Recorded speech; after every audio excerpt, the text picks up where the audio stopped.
Back to the ESR, Clayster getting on the phone right now. While we're waiting for him to connect, Matt, got to ask you kind of Yeah. overall, what changed with Optic Gaming? When did they become a serious threat to the top dogs, EG? I mean, they picked up Proofy. That obviously helped. I mean, I think Nate Shot's been playing a lot better as of late.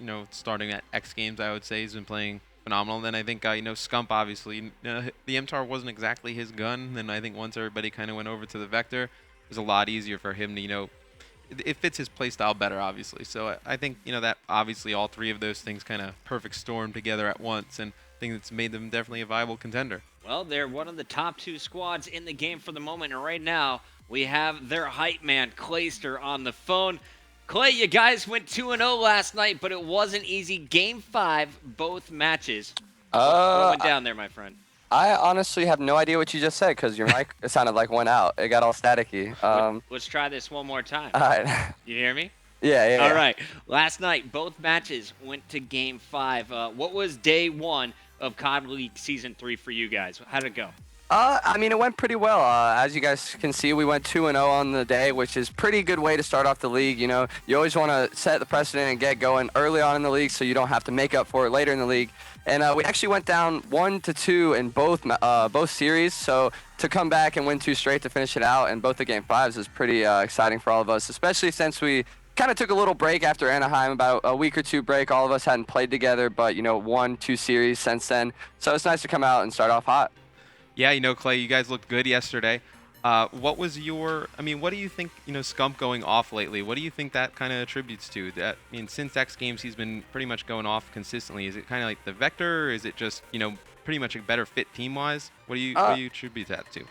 I mean, to be honest with you, I think Scumpy just has the motivation and determination to play now. I don't know what was up with him, in Black Ops 2 and leading at the beginning of this game, but when I first joined the team, he exactly wasn't on all the time. Nate Shot always told me, hey, we got to worry about Scump being on. We got to get him on. But now it's like he's the one on. He's the one playing 8 hours, 10 hours a day. He's been really grinding, and me and him have had some lengthy discussions about Call of Duty, just like, tossing around like ideas and stuff and talking about the game in general. And I think him having somebody to bounce ideas off of it really helps his gameplay a lot because, a lot of people are afraid to call out players because they're good players, but everybody makes mistakes. And so I'm not one to not point it out, So I see him do something wrong, and I'm like, hey, Scump, I talk it out with him. And then next time he does the right thing. And I honestly think that he just knows that he can perform at such a high level, and he's tired of underperforming.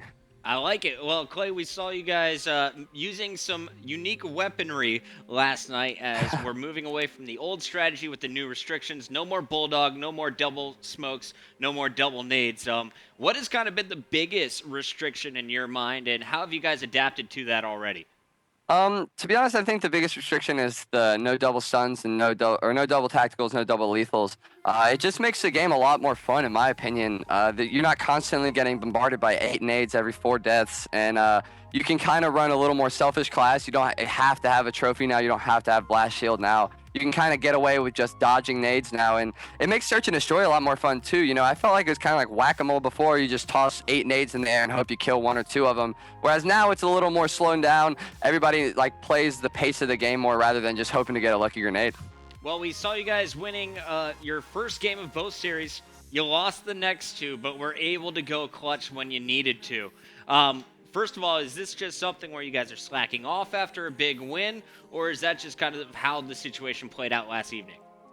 That's just kind of the way it goes sometimes. A couple of our search and destroy maps have been looking a little shaky since X Games. It's something that we've noticed, and we've been working on ways to improve it, but we don't exactly want to bring out the big gun strats yet. So we're playing these maps that we're struggling on and have been for a couple weeks now, and we don't want to use exactly our, ace in the hole type of strat because we're kind of saving it for Gfinity coming up later this in a couple weeks. So it's kind of just one of those things where we got bad maps and then didn't exactly clutch it out. So it's going to happen for a little bit, at least until Gfinity. Yeah, I completely agree with you. Save some of those strats for Gfinity. Clay, tell me a little bit about Octane. You guys didn't look good on Octane last night. Is it a defensive problem? Is it an offensive problem? I think it's just a team problem, to be honest with you. We keep relying on me to watch 2 locations, and they leave me out to dry a lot, and then that provides easy catch for the opponent's teams. And when I'm doing defensive work, they're not working together as a team enough in their base to compensate for leaving me alone. They're playing way too slow, and they're not using enough teamwork to bait and switch the people out. So I honestly think we just need to get a little more teamwork on Octane, and I honestly think we'll be able to pull it out. Do you think Blitz is your weakest game mode right now as a squad, or where do you feel that Optic needs to work on? Because right now it seems your domination is on point. Yeah, I mean, I honestly don't think we have a weak game type per se, but if I had to pick our weakest, I would say it was Blitz. Just because we're not proficient on all three of the maps, and with there only being 3 Blitz maps, you're basically gonna have to play one. You're gonna play one of the two. You can only veto one every time. So it's kind of like we just need a little more practice, and in Blitz, and I think we'll be able to be pretty.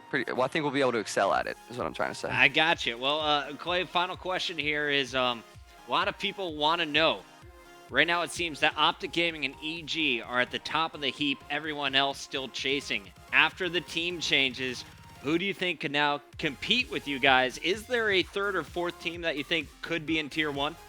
I definitely do. I think there's a couple teams that, if they're having a good day and we're just having an average day, I definitely think that there's plenty of teams out there that can compete. But the new FaZe squad actually is the one that kind of caught my eye. You know, it seems like a little bit of a mishap with picking up Parasite. You know, we've seen how he does on teams and how he breaks apart rosters. But we played him in the 2K, these past 2 2Ks, and it was honestly just the way they work as a team is really weird. It's a weird style of play that we haven't seen before, and I'm pretty excited to see how they do in the upcoming tournaments. FaZe, team to look out for. Matt, is there anyone else that you feel that is up there with EG and I feel like Optic at the moment? I feel like the new Envy team on a good day. You know, if JCap's slaying well and Formal's playing, how he can play, I feel like they can contend. But I think I pretty much agree with Clay. I think that new FaZe lineup, they play an odd style of play. They don't really play fast. They don't really play slow. They just they play unorthodox, I think would be the word to say. So I think they're definitely a team that could surprise one of the two of us at any event. Clay, the other team that went 2-0 last night was Denial. We also saw you guys go the distance with Team Caliber. Who's stronger out of those two teams, in your opinion, after just one day of games? Just after one day, I would still say that Team Caliber is stronger. Those guys have been, on and off teaming for quite a long time now, and with the new Denial squad, they're going to be excellent online. None of them have bad internet. Saint, Study, Zuma, all of those guys have some of the best internet in Call of Duty. So it's going to be pretty tough to beat them online. I'm just wondering how they're going to do on LAN, because the previous Denial squad went to Anaheim, got 3-0, 3-0'd, I think, and that was the end of that. So, I definitely think Team Caliber is the better team overall, teamwork-wise, skill-wise. Communication, definitely TK. Well, Clay, love talking with you. Before we let you go, I said I would have one last question. I lied. Here's another one. Final 3. Who are our top 3 at the end of COD League Season 3? Say that one more time. Who are your top 3 teams at the end of Season 3? In no order, us, EG, and I would probably say Denial. Denial up there. All right, good stuff. Well, Clay, I know you guys are going to be gaming all evening. Where can we catch you later tonight? You can definitely catch me on the stream, mlg.tv/Clayster. Come hang out, guys. Thanks for having me on. Love it. Thanks, Clay. Of course, guys, you can follow him on Twitter as well. Optic Clayster, just one C in that one. So, Matt, yeah. Optic's up 2-0, 10 games. You think they can keep this up, or are they going to start dropping a few matches if they play like they did last night? No, I think they'll keep. I think their matches will get easier than they did last night. They played 2 pretty good online teams last night, so those are good quality wins. I think, they'll pretty much just stay the pace like they did last season. I believe they got second in the Season 2, so I don't see anything different out of them. Well, one thing we do want to plug is, of course, we're going to see Optic, we're going to see EG and more at Gfinity. That is coming up August 2nd through the 3rd. You can watch that on MLG.tv. Going to be a great tournament. That one always fun over in London. Oh, yeah, the Gfinities are always great. It'll be our 3rd one. Won the first 2, so going to be looking to win that 3rd one. G3. All right, well, we got plenty more to talk about from last night's matches. When we come back, we got a very special battle that went down between Team Caliber and Evil Geniuses. Stay tuned. The ESR continues when we return.